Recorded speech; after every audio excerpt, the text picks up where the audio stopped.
യേശുക്രിസ്തുവിന്റെ വീണ്ടും വരവും പ്രവചന പഠനമെന്ന 161 ഭാഗത്തേക്ക് ഏവരെയും പ്രാർത്ഥനയോടെ ക്ഷണിച്ചുകൊള്ളുന്നു.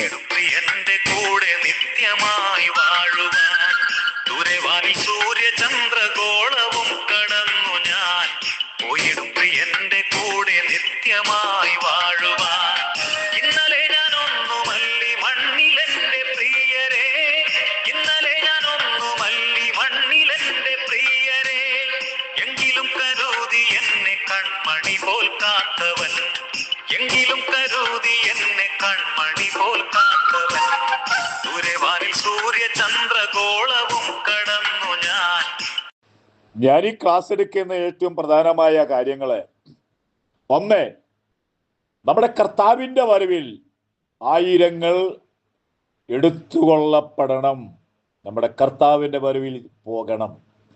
രണ്ടാമത്തെ ഒരു വിഷയം എന്ന് പറയുന്നത്, നാം അധിവസിക്കുന്ന ഭാരതത്തിലെ വലിയ ആത്മീയ ഉണർവ് ഉണ്ടാകണം. ഇതാണ് എൻ്റെ ഏറ്റവും പ്രധാനമായ രണ്ട് വിഷയങ്ങൾ. അതുകൊണ്ട് തുടർന്ന് നമ്മുടെ ക്ലാസ്സിലേക്ക് ശ്രദ്ധിക്കാം. ഗിദെയോൻ മരിച്ചു. ഈ ന്യായാധിപന്മാരെ മരിച്ചു കഴിഞ്ഞാൽ ഉടനെ തന്നെ ഇവരെ പാപത്തിലേക്ക് പോകും. ഇവരുടെ ജീവിതത്തിൽ ഏറ്റവും പരാജയം അതാണ്. ഇസ്രായേലിന്റെ ഏറ്റവും വലിയ രണ്ട് പാപം എന്ന് പറയുന്നത്, ഒന്ന് പരസംഗം, രണ്ട് ബാലിനെ സേവിക്കുക. ബിലയാം എന്ന കള്ളപ്രവാചകൻ യോശുവ 13:32 അവനെ പറ്റി പറഞ്ഞിരിക്കുന്നത്, പ്രശ്നക്കാരനായ ബിലയാം ബാരാക്കിനോട് പറഞ്ഞ കാര്യം വെളിപ്പാട് പുസ്തകം 2-ാം അധ്യായം 14-ാമത്തെ വാക്യം അവിടെ യോഹന്നാൻ എടുത്തു പറയുന്നു.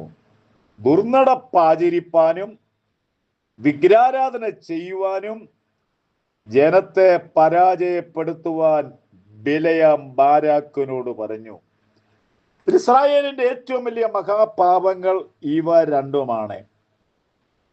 ബിലയാമിനെ ആദ്യം അറിയുന്നത് അവനൊരു പ്രവാചകനായിട്ട് അറിയപ്പെടുന്നത്, പക്ഷേ അവൻ പ്രശ്നക്കാരനാണെന്ന് ഞാൻ നേരത്തെ പറഞ്ഞുവല്ലോ. പ്രശ്നത്താൽ തെളിയുന്ന കാര്യങ്ങളൊക്കെ വിളിച്ചു പറയുമ്പോൾ ഈ ബിലയാമിനെയും പ്രവാചകന്മാരുടെ കൂട്ടത്തിൽ ആദ്യമൊക്കെ അവരെ കണ്ടു, പിന്നല്ലേ ഒടുവിൽ വെളിപ്പെട്ട് വന്നത്. ഇന്നും ബിലയാമിന്റെ ആത്മാവുള്ള പല ആളുകളും ഇവിടെ ഉണ്ട്. പക്ഷെ നമ്മുടെ ജനം തിരിച്ചറിയുന്നില്ല.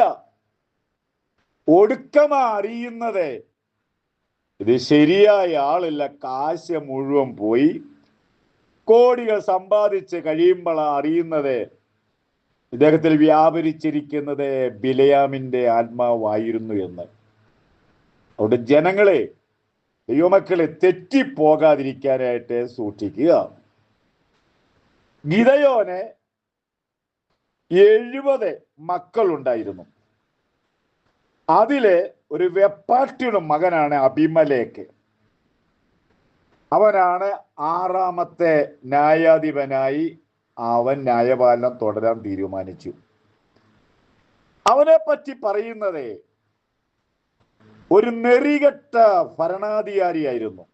ഇത്രയും നെറികെട്ട ഒരു ഭരണാധികാരി ലോക ചരിത്രത്തിലുണ്ടോ എന്ന് ചിന്തിക്കേണ്ടതാണ്. അവൻ ചെയ്ത ക്രൂരത എന്ന് പറയുന്നത്, മൊത്തം 70 പേര് ഇവനടക്കം, ഇവൻ ബാക്കിയുള്ള എല്ലാവരെയും കൊന്ന അത്ര നെറികെട്ട ഒരു ഭരണാധികാരി. അബിമേലെക്കിനെ പോലെ മോശമായൊരു ന്യായാധിപൻ ഇസ്രായേലിനെ ഭരിച്ചിട്ടില്ല. അവനവൻ അളക്കുന്ന അളവിൽ അവനവൻ അളന്ന് കിട്ടിയേ പറ്റുള്ളൂ. അതാരായിരുന്നാലും, മനുഷ്യകുലത്തിൽ പിറന്ന ആരായിരുന്നാലും, വാളെടുക്കുന്നവൻ വാളാൽ നശിച്ചിരിക്കും.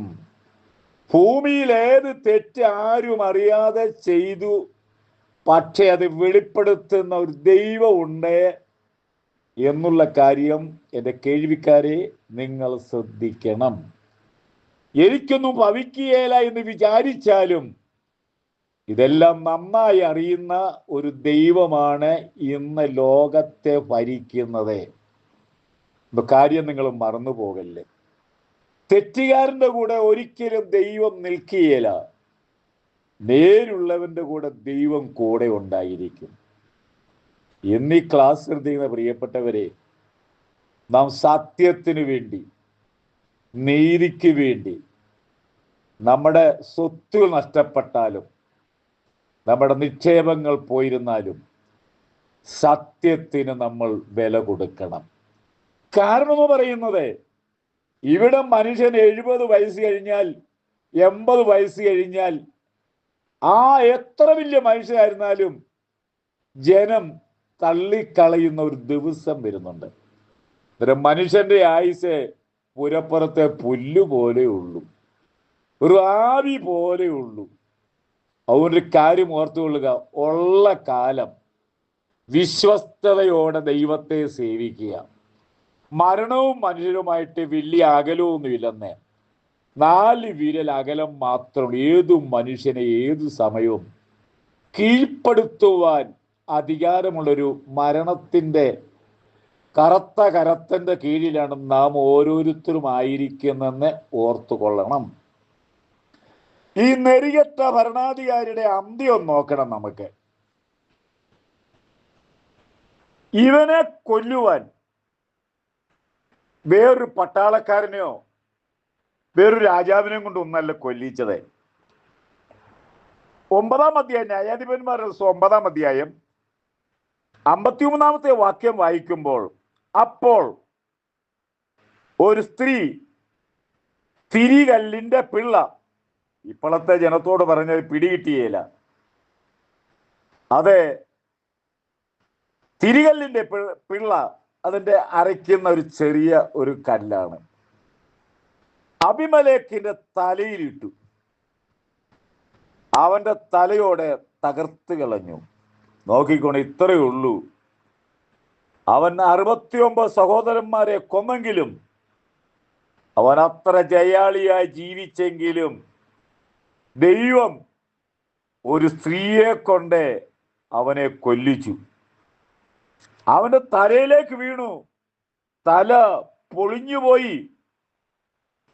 ഇത്രയേ ഉള്ളൂ.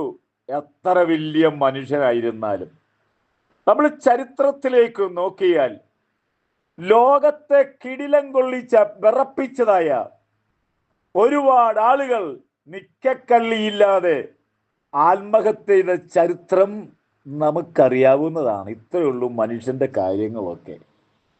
6-ാമത്തെ ന്യായാധിപനായിരിക്കുന്ന അബിമേലെക്കിന്റെ അന്ത്യം അങ്ങനെയായിരുന്നു.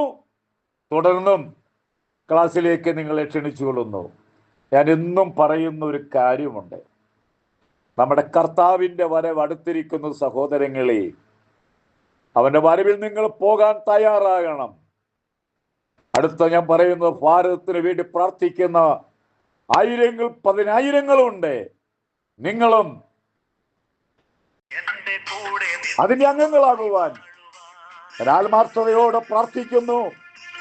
ഒരുങ്ങുക, നമ്മുടെ കർത്താവ് വരാറായി. ദൈവം നിങ്ങളെല്ലാവരെയും അനുഗ്രഹിക്കുമാറാകട്ടെ.